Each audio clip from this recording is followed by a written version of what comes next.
ಗಂಗೆಯು ಪಡೆದ ಜಗಗಳ ಪಾಪವ ಅಂತ ಹೇಳ್ತೀವಿ. ಈ ರೀತಿಯಾಗಿ ಅಭಿನವ ಪುರಂದರ ವಿಠಲನ ಪಾದವ ಸೇವಿಪ ಸುಜನರ ಪಾಪವ ಅಳಿಸುತ್ತ. ಸೊ ಈ ಪಾಪವನ್ನೆಲ್ಲ ಅಳಿಸೋದು ಯಾರು? ನಮ್ಮ ಪಾಂಡುರಂಗ. ಯಾವ ರೂಪದಲ್ಲಿ? ಎರಡು ರೀತಿಯಲ್ಲಿ ಗಂಗೆಯಾಗಿ ಹರಿತಾ ಇದ್ದಾಳೆ. ಶಿರದಲ್ಲೂ ಗಂಗೆ ಇದ್ದಾಳೆ, ಪಾದದ ತುದಿಯಲ್ಲೂ ಕೂಡ ಗಂಗೆ ಇದ್ದಾಳೆ. ನಾವು ಪಾಂಡುರಂಗನ ಪಾದವನ್ನು ಮುಟ್ಟಿದರೆ ಎರಡೆರಡು ಸಾರಿ, ಎರಡೆರಡು ಬಾರಿ, 200 ಬಾರಿ, ಎಲ್ಲ ಡಬಲ್ ಪಟ್ಟು, ಎರಡೆರಡು ಪಟ್ಟು ನಮಗೆ ಪಾಪವನ್ನು ಕಳಿತಕ್ಕಂತಹ ನಮ್ಮ ಏಕೈಕ ಪಾಂಡುರಂಗ ದಕ್ಷಿಣ ಕಾನಡ ಚೆನ್ನಾಗಿ ರುಕ್ಮಿಣಿಯ ಜಯಂತಿನಿಂದ ಕಣ್ಣು ಬಿಟ್ಟುಕೊಟ್ಟು ಎಲ್ಲ ಕೂಡ ನೋಡ್ತಾ ಇದ್ದಾನೆ. ನೀವು ನಿನ್ನೆ ತನ್ನ ಫೋಟೋದಲ್ಲೂ ಕೂಡ ಹಾಕಿದೆ.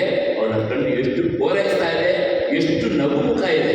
ಬಂದಾಗ ಸ್ವಲ್ಪ ನಗು ಇತ್ತು, ಈಗಂತೂ ಸಂಪೂರ್ಣವಾಗಿ ಅವನ ಮುಖದ ಚರ್ಯೆನೇ ಬಹಳ ಬದಲಾಗ್ತಾ ಹೋಗ್ತಾ ಇದೆ. ನೀವೆಲ್ಲರೂ ಕೂಡ ಈ ಕಡೆ ಬಂದಾಗ ನೀವು ಕಣ್ಣು ಪೂರೈಸ್ತಕ್ಕಂತಹ ಒಂದು ಭಾಗವನ್ನು ಕೂಡ ನಾನು ನಿಮಗೆ ತೋರಿಸ್ತೀನಿ. ಅದು ಯಾವ ಭಾಗದಲ್ಲಿ ನಿಂತ್ಕೊಂಡ್ರೆ ಅವನ ಕಣ್ಣಿನ ದೃಷ್ಟಿಯನ್ನು ಪಡ್ತೇನೆ ಅನ್ನೋದು ಕೂಡ ನಮಗೆ ಗೋಚರ ಆಗಿದೆ. ಅದರ ಫೋಟೋವನ್ನು ತೆಗೆದು ಕೂಡ ಮೊನ್ನೆ ದಿವಸ ಹಾಕಿದ್ದೇನೆ. ಆದ್ದರಿಂದ ತಾವೆಲ್ಲರೂ ಕೂಡ ಆಗಿದ್ದಾಗಿ ನಮ್ಮ ಈ ವಿಠಲ ಮಂದಿರಕ್ಕೆ ಬಂದು ಭಜನೆಯ ಮೂಲಕ ಅವನಿಗೆ ಭಜನೆಯನ್ನು ಅರ್ಪಣೆ ಮಾಡಿದ್ರೆ ಆ ಭಗವಂತ ಸಂತೋಷವನ್ನು ಸಂತೃಪ್ತನಾಗಿ ನಮಗೆ ಬೇಕಾಗ್ತಕ್ಕಂಥ ವರಗಳನ್ನು ಆತ ನೀಡ್ತಾನೆ. ಅದಕ್ಕಾಗಿ ಸಿದ್ಧನಾಗಿ ಸೊಂಟದ ಮೇಲೆ ಕೈ ಇಟ್ಕೊಂಡಿದ್ದಾನೆ. ಆದ್ದರಿಂದ ಹರಿಯೂ ನೀನು ಹೌದು, ಹರನು ನೀನು ಹೌದು. ಅಂದರೆ ಎರಡರ ಸಾಮ್ಯತೆ ಶಿವರೂಪಿಯಾಗಿ ಮತ್ತು ಹರಿಯ ರೂಪವಾಗಿ ಶಿವಕೇಶವನಾಗಿ ಅವನು ಬಂದು ಇಲ್ಲಿ ನಿಂತಿದ್ದಾನೆ, ಸಕಲರನ್ನು ಪಾಲಿಸ್ತಾ ಇದ್ದಾನೆ.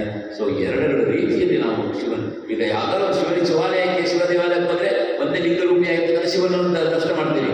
ವಿಷ್ಣುವಿನ ದೇವಾಲಯಕ್ಕೆ ಬಂದರೆ ಒಂದು ರೂಪಿಯಾಗಿರುತ್ತೆ. ಆದರೆ ಇಲ್ಲಿ ನಮ್ಮ ದಕ್ಷಿಣ ಕನ್ನಡದಲ್ಲಿ ಶಿವನು ಅವನಾಗಿದ್ದಾನೆ, ವಿಷ್ಣು ಅವನಾಗಿದ್ದಾನೆ. ಬಂದರೆ ಡಬಲ್ ಬೆನಿಫಿಟ್ ನೋಡ್ರಿ, ಡಬಲ್ ಬೆನಿಫಿಟ್ ಅಂತಾರಲ್ಲ, ಆ ರೀತಿಯಾಗಿ ರಾತ್ರಿ ಹೊಡೆದ್ರೆ ಎರಡು ರಾತ್ರಿ ಲಕ್ಷಾಂತರ ಕೋಟ್ಯಾಂತರ ರೂಪಾಯಿ, 1 ಕೋಟಿ ಬಂದರೆ ಇಲ್ಲಿ ಬಂದರೆ 2 ಕೋಟಿಯಷ್ಟು ಪುಣ್ಯ ನಮಗೆ ಸಿಗುತ್ತೆ ಅಂತ ಒಳ್ಳೆಯ ದಿವ್ಯ ಕ್ಷೇತ್ರವಾಗಿರ್ತಕ್ಕಂಥ ಇಂಥ ಒಂದು ಪಾಂಡುರಂಗನ ಕ್ಷೇತ್ರಕ್ಕೆ ತಾವೆಲ್ಲ ಬರಬೇಕು ಅಂತ ಸ್ವಾಗತದ ಮೂಲಕ ಎಲ್ಲರೂ ನಮಸ್ಕಾರ. ಇವತ್ತಿನ ಒಂದು ಜ್ಞಾನವನ್ನು ಭಗವಂತನ ಪಾದಾರಗಳಿಗೆ ಅರ್ಪಿಸ್ತಾ ನನ್ನ ಮಾತನ್ನು ಮುಗಿಸ್ತಾ ಇದ್ದೇನೆ. ಹರೇ ಶ್ರೀನಿವಾಸ, ಗುರು ರಾಘವೇಂದ್ರ, ಹರೇ ಪಾಂಡುರಂಗ.